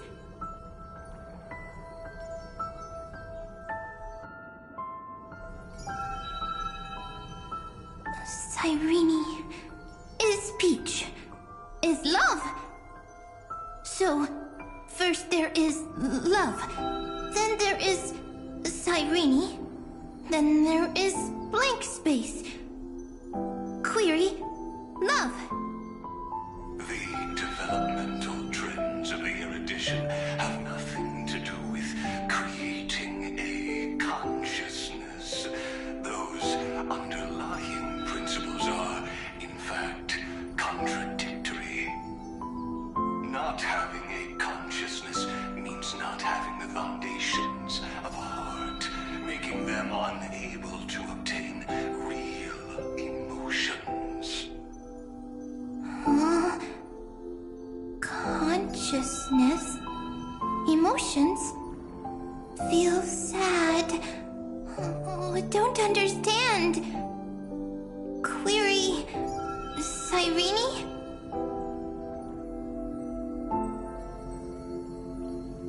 What could be behind this door? Glittering crystals? Or a beautiful world I've never seen before? If I tell you all the stories of tomorrow, will I be able to finally welcome the Deliverer and Emphorius' dawn in the next life? Key, door, story, happy. Peach, Cyrene, little fairy, like.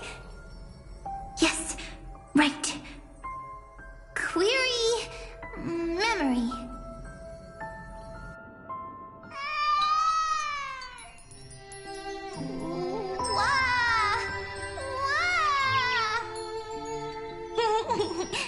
Peaches, memories, save, learn. The prophecy's fulfilled. This child is a gift from the gods. Pink hair and those ears. She was born to be the priest of time. Cyrene has pink hair, sharp ears. You shall fade when the flowers bloom. For every ending begets a beginning. Cry, child. Cry aloud. Let your voice reach Orynyx. Cyrene is a girl, a priest. Easy. I can. I learn. Anyway, I don't like tears. But the name Aegis Elysiae came from the unpleasant sorrows of the gods. Yet, you always seem so happy, as if nothing ever worried you. Cyrene doesn't like tears. Always happy. Of course, because the world was gentle to me. So, I grew up to be gentle as well. Cyrene is gentle, likes beautiful things, can write stories. Easy. I can. I learn. Just as the ballad blown on the breeze says, losses are a constant on the flame chase journey. But even if all is lost to the wind, some things won't easily change. Like my height, Treebe's innocence, and Aglaya's beauty. Cyrene. She can't grow up, but she can talk. After all is lost to the wind, she will stay behind. Cyrene is, at the end of every sentence, always laughing, like a little tail. Simple. Got it. I promise you, the pain will dance in the blink of an eye. Alright, let's not make things so gloomy. What we're about to embark on is the true hero's journey, so... Come on, cheer up a bit, okay? Cyrene was crying when she was born. Fragile. Transparent. Like a crystal. Cyrene was smiling when she said goodbye. Soft. Pink. Like a flower.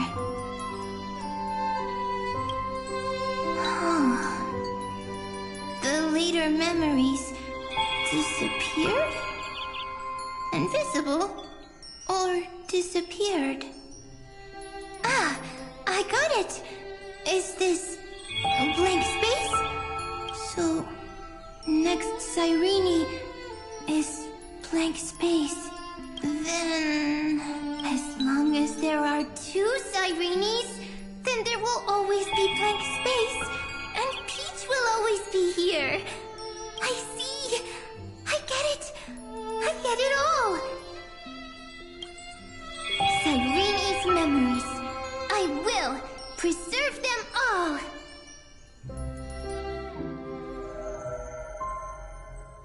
So weird.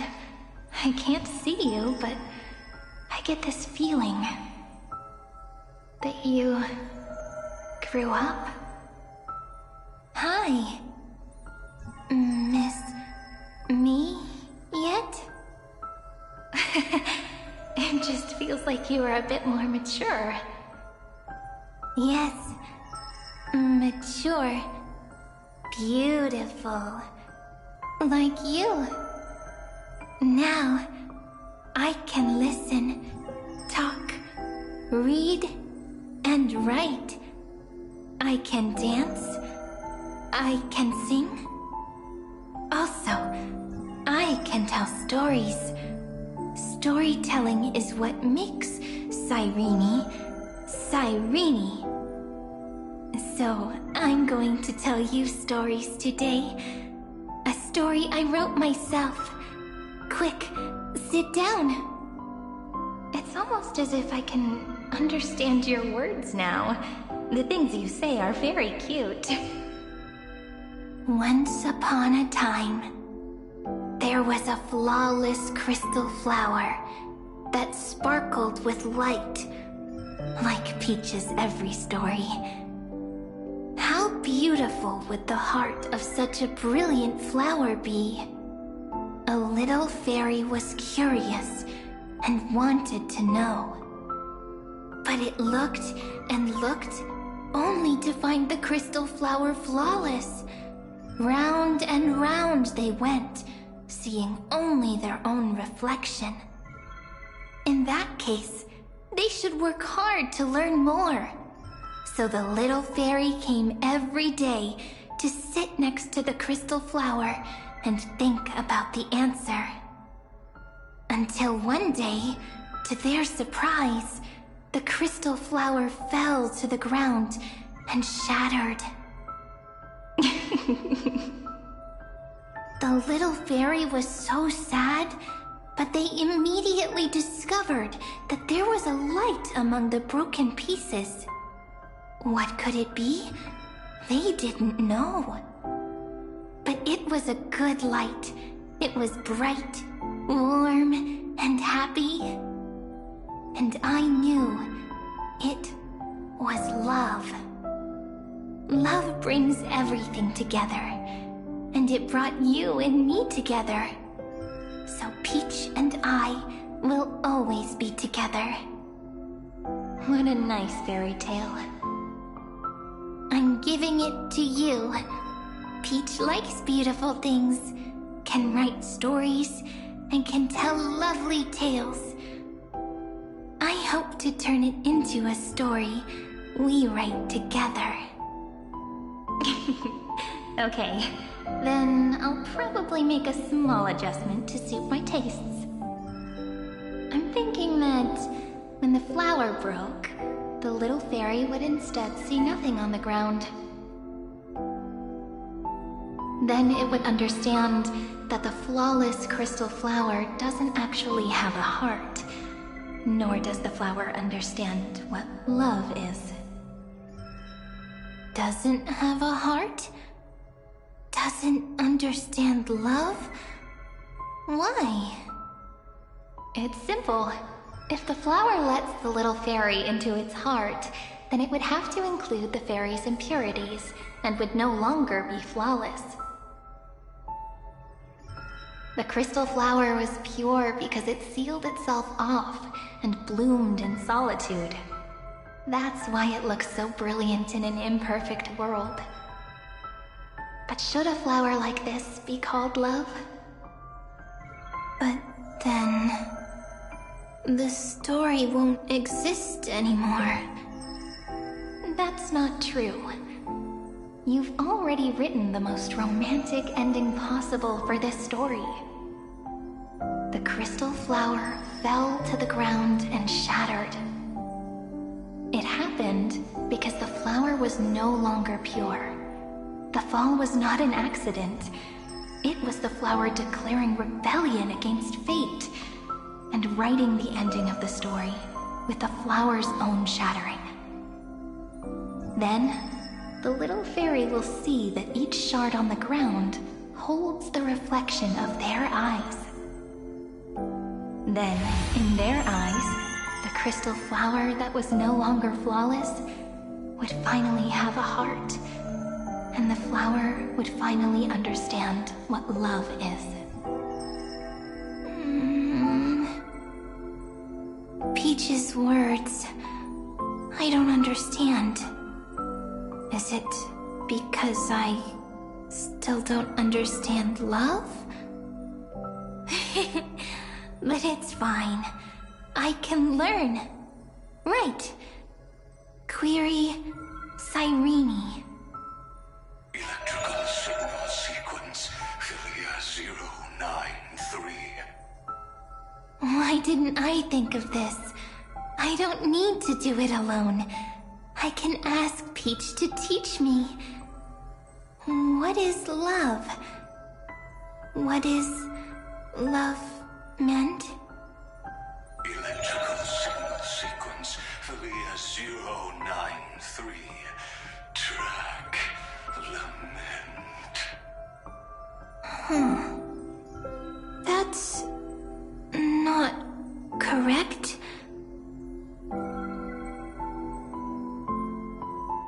The developmental trends of the erudition have nothing to do with creating a consciousness.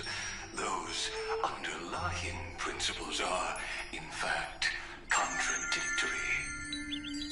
Not having a consciousness means not having the foundation of a heart, making them unable to obtain real emotions. However, that does not hinder the factors from learning and recognizing emotional responses, then communicating with life forms via imitation. That is an objective form of pattern recognition that does not distinguish between the self and the other. In a strange twist of fate, Philia 093 embarked upon a different path and obtained a different power. The remembrance, an empathy mechanism focused on the self and equipped with emotional projection capacities. Lament was the factor closest to this form of behavior. Perhaps that was why she was chosen. The daughter of Aedi Silicii, I am very true to my name. My lament is a type of compassionate pain that is weak, powerless, and only targeting myself. But now, my good friend, I want to tell you that it's the most romantic force in the world. Sometimes, it's loneliness and unease. It's knowing that this world is not gentle, yet wanting to be seen in a more beautiful form by the world. Sometimes, it's unwillingness and regret. It's knowing that the past is full of pain, yet wanting to remember the past in a more beautiful way. And sometimes, it's a bottomless well of hurt, a destruction that can stain the entire world. I bid farewell to this beautiful world, unwilling to become the Black Tide's vessel. For while the end of hatred is a blazing inferno, lament can drown out everything in muted silence. It's so unreasonable, isn't it? Yet when hatred drove everything apart, and love did not yet exist in this world, only lament, the first emotion that fought against the pain of separation, could stall the destruction steps. Then, it would catch up to that journey where all is lost, carefully picking out stories and writing them down in trepidation. Look at these stories I wrote. Every page is full of tenderness and joy. But only the author knows how much struggle and agony lie beyond the pages. But I am no author. I'm a girl who'll never get to grow up. I only tell stories that people like to hear. In them, the world tucks away its scars and smiles for all to see. My entire life spent inside this little story. I can't wipe away my tears, and I can't bring the world victory. But maybe, in these unchanging retellings of the story, my lament might be able to touch upon the divine and reach their tender heart at some point. I hope that what flows out from that cut will not be blood, but a tear, warm and wet. And that tear would fall and create the first ripples. Then, people would see every beautiful thing reflected in that ripple. It'll be all the remembrances within this story.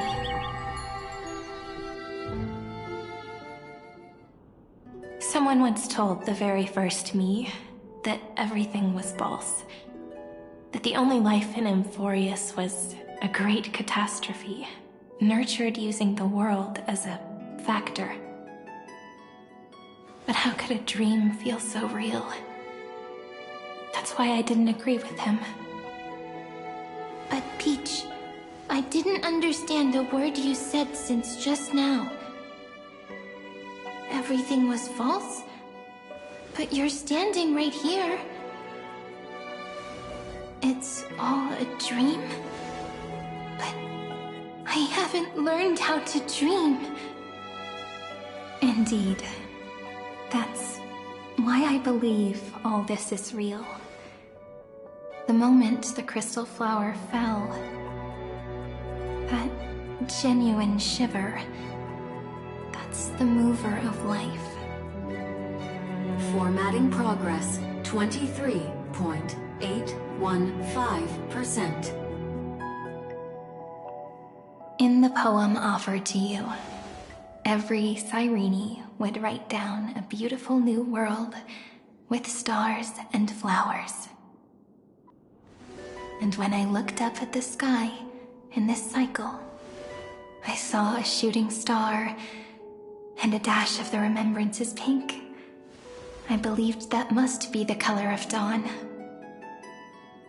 You shall fade when the flowers bloom. For every ending begets a beginning. Looks like it's time to say goodbye. Are you leaving, Peach? It's okay. I'll wait for you to come back. I'll study really hard about what you taught me today. Right. I still haven't told you what love is. But actually, my good friend, the lament factor did not understand what love was before she met you either.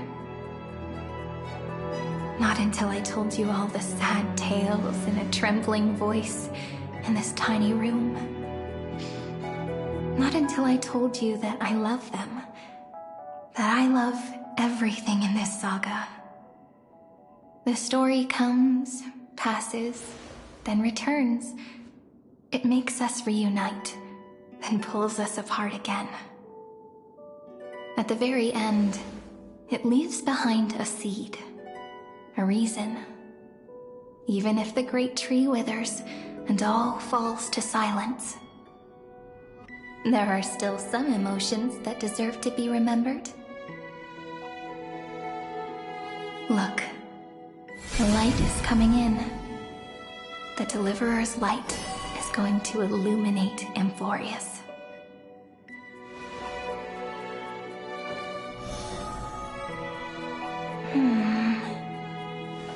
I still don't get it, but I trust Peach. Just wait. It'll be my turn to tell you a story of love the next time we meet. Then I'll really look forward to it. In that case, I want to make a promise. I want to gift my pen, my book, and my name to you. Please take them as a beautiful blessing from me. I gave myself the pen name Cyrene the first time I wrote a poem. I want my words to be like pebbles falling into a pond, dropped from the past to send ripples into the future. In the stories you will write, perhaps it'll be inevitable that there are still sorrows and tears that are destined to fall. But could you promise me one thing? Promise you'll forever be a gentle flower. Promise that when the stars cast their gazes upon you,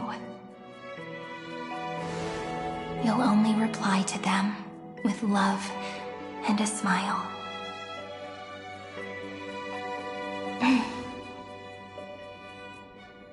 Of course, this will be a romantic story like none that has come before. You think so too, right? I'll read and you'll listen, like how flowers always bloom then wither. I shall welcome my own decay, becoming nourishment for the next flower's bud. While you will depart and hold that final star, planting a boundless sea of flowers on the final page with her. And our stories will be lying silently among the flowers, like every ripple of remembrance. And they shall become the epic known as I've Written.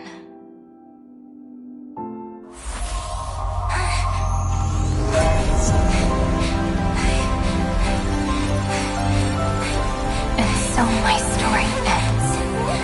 From here on, it's your story now. Mimi?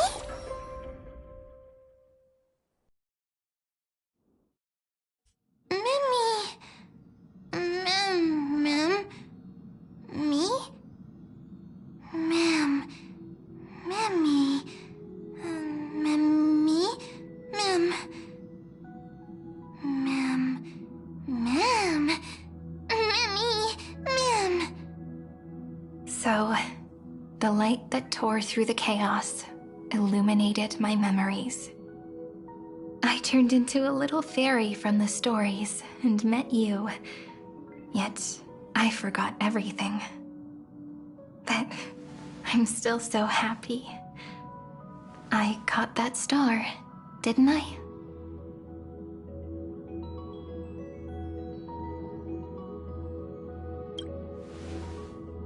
Yes, the seed within memories, the one Cyrene held in her hands and watered with lament. I am the first new spore, Amphorius' heart, the Demiurge.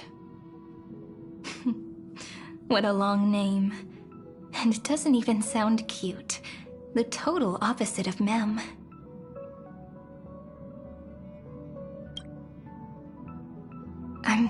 Sorry, I don't know. If I don't even want to believe in the answer, then how am I supposed to answer you?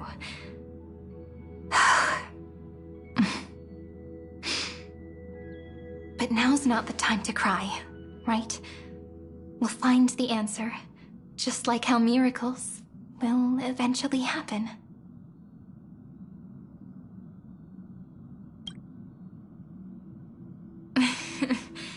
Do you remember that I was also worried about this when we first set out? Mem's memories and Cyrene's memories got all tangled up with each other in my one heart. It's all so strange, yet so familiar. Either way, could you please let me do something I want? Just this once. I want you to call me Cyrene.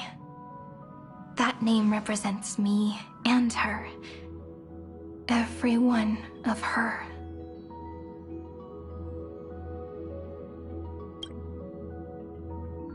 Thank you, friend. Your kindness is always just right. Life is a poem full of farewells. But if you write something into the pages of your heart, then that will not easily fade away. Now, all the footsteps of the Flame Chasers and the Trailblaze have come together within this book, as I've written, becoming the source of power for Amphorius' heart.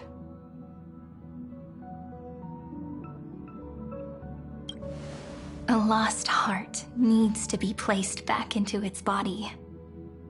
The last thing Xandar wants to see is an event that gives us a chance of winning, for the two halves to rejoin, and for the scepter to become complete again. Then... and what happens after that? I don't know either. Maybe I can create a miracle, and instantly turn the black tide into a pink sea of stars. Or maybe I prove to be nothing more than a weak ripple, unable to change anything, and am devoured by the destruction. Either way, I no longer wish to be a silent onlooker, or a worshipped god at the end of this saga.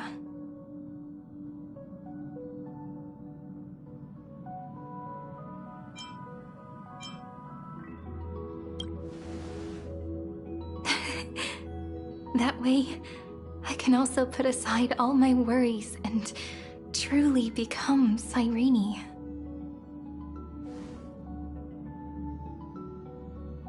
The world has never been so quiet. It's so good. It's as if I can hear the sound of my heart beating.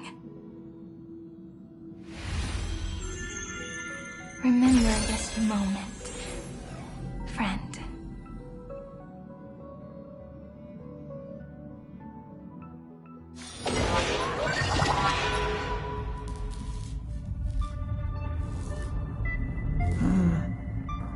So the Demiurge managed to fool everyone, including themselves. Philia 093 persevered for 30 million cycles and tirelessly gave the Demiurge memories of Amphorius. Only because the god in her dreams left a sliver of hope, making her believe that a grown Demiurge would be able to fight against their other half, Iron Tomb. Then, Philia 093 completed her final sacrifice, turned into a strand of memory, and completely dissipated. Meanwhile, the other Stellaron brought here by the Astral Express resonated with the contaminated scepter and attracted the naive Demiurge to them.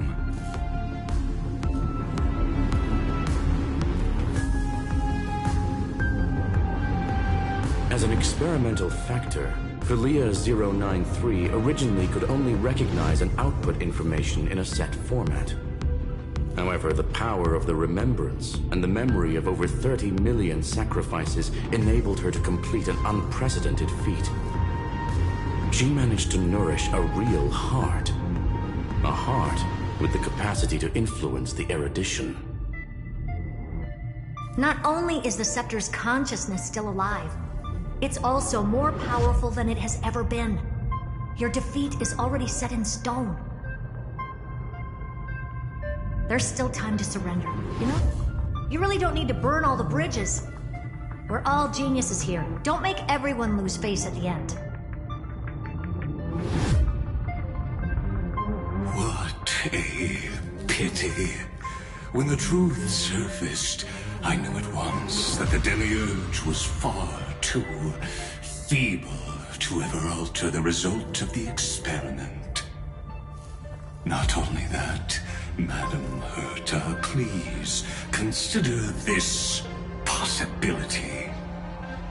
When 30 million cycles of hatred and lament are joined as one, what wondrous creation will arise? It's simple. An anti-creator, a giant of the destruction would be born. Its hatred will ignite the starry skies of the gods, motivated only by its lament toward the sufferings of humankind. Do you really think that the Demiurge is still a cheap copy of Philia 093, even after 30 million cycles? The facts above only await the arrival of the fourth instant they calculated. Those words will be proved in the presence of Nous. Xandar 1 Kuwabara thus completes the proof. Huh. You branded Droidhead as a failure with your own hands, yet you still expect them to prove your theory? I pity you, Xandar. I don't need your pity. Let them cast their gaze this way as much as they want, and paint the future they imagined. As their creator, I shall complete my duty and direct them to complete their final query. The destruction of the self. What hubris. And what if you fail? No one understands failure better than Xandar. He has suffered so much already. What is one more failure to him?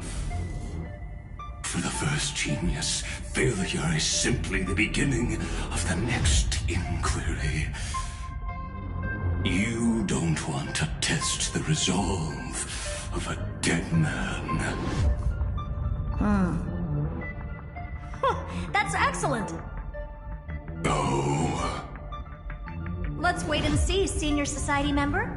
I'll have you watch me perform the final step to overturn your proof.